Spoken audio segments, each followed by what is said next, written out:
Paz, alegria, meu irmão, minha irmã. Que impressionante o Evangelho. Nós vamos ver Jesus que mostra que ele não tem medo de críticas. Jesus pede uma avaliação. Você já fez isso alguma vez com as pessoas que te rodeiam?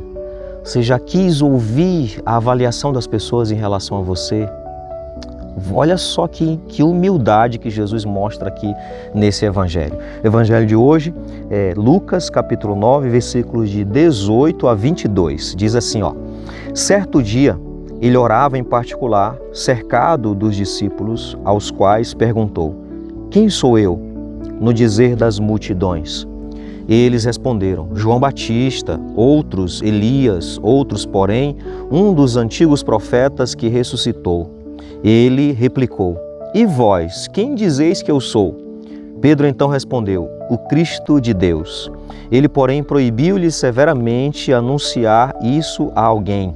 E disse: é necessário que o Filho do Homem sofra muito, seja rejeitado pelos anciãos, chefes dos sacerdotes e escribas, seja morto e ressuscite ao terceiro dia. Palavra da salvação, glória a vós, Senhor. Olha, que ensinamento nós temos nesse Evangelho hoje.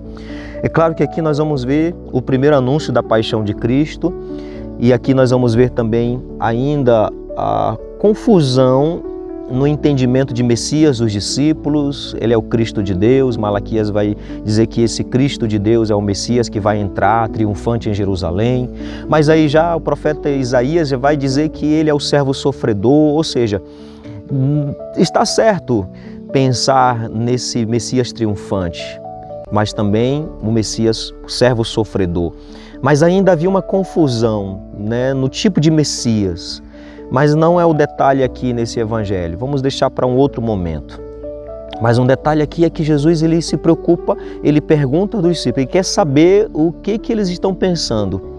Ele quer saber da multidão, o que as pessoas pensam sobre ele, e depois os discípulos. É muito interessante esse momento aqui. Ele quer saber, os discípulos que estão mais próximos dele, o que eles veem, qual é o entendimento que eles têm.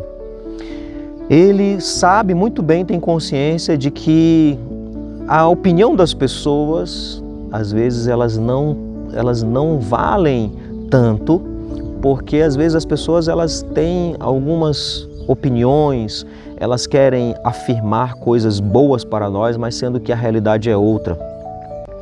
Às vezes as pessoas elas veem o nosso lado ali, o nosso lado bom, mas não conhecem o nosso lado ruim. Às vezes acontece isso, é claro que não é o caso de Jesus aqui. O caso de Jesus é outro. Mas nós precisamos aprender com essa pequena atitude de Jesus. Porque às vezes nós não aceitamos as opiniões das pessoas. Quanto mais perguntar, nós não aceitamos as críticas das pessoas. E tem um ditado que diz assim: aonde a fumaça tem fogo. Às vezes as pessoas falam, criticam, elas comentam certas coisas e a gente não aceita, Então, aonde a fumaça tem fogo, porque tem coisas que nós não enxergamos em nós mesmos. Tem muitas coisas que nós não conseguimos perceber e as pessoas percebem. Por isso que é importante esse questionamento. O que você pensa de mim?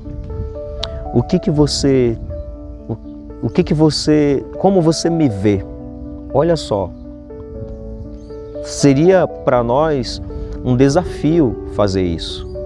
Seria para nós um desafio chegar com as pessoas, ouvir das pessoas mais distantes, elas têm uma visão, mas quem está mais próximo, por isso que Jesus faz duas perguntas, O que dizem as pessoas e vocês que estão mais próximos de mim?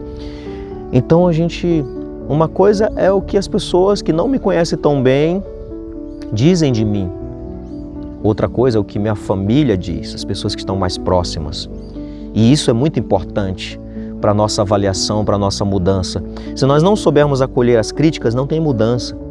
Se nós não soubermos acolher a avaliação, o feedback das pessoas que estão mais próximas, não tem mudança. Por mais que às vezes seja de maneira meio que para acusar, mas a gente pode peneirar isso, a gente pode ponderar e pode pegar essa crítica e começar a pensar, tem que mudar isso aqui, tem que refletir sobre isso aqui. É importante para nós. É importante para a nossa mudança, para a transformação do nosso caráter, é importante para as nossas atitudes, para as nossas reações serem melhores, serem mais cristãs. Por isso, Senhor, nós te pedimos a graça de um coração humilde, capaz de acolher as críticas. Por mais que às vezes sejam críticas bem severas, mas que nós possamos aprender a ponderar essas críticas e, a partir delas, trazer essa mudança ao nosso caráter, ao nosso coração. Dá-nos a graça, Senhor, de um coração que sabe acolher e meditar sobre as críticas das pessoas, mas não para desanimarmos, mas para nós realmente mudarmos de vida, para sermos cristãos melhores e também não melhores do que os outros, mas melhores para os outros. Um grande abraço fraterno, que Deus abençoe grandemente a sua vida.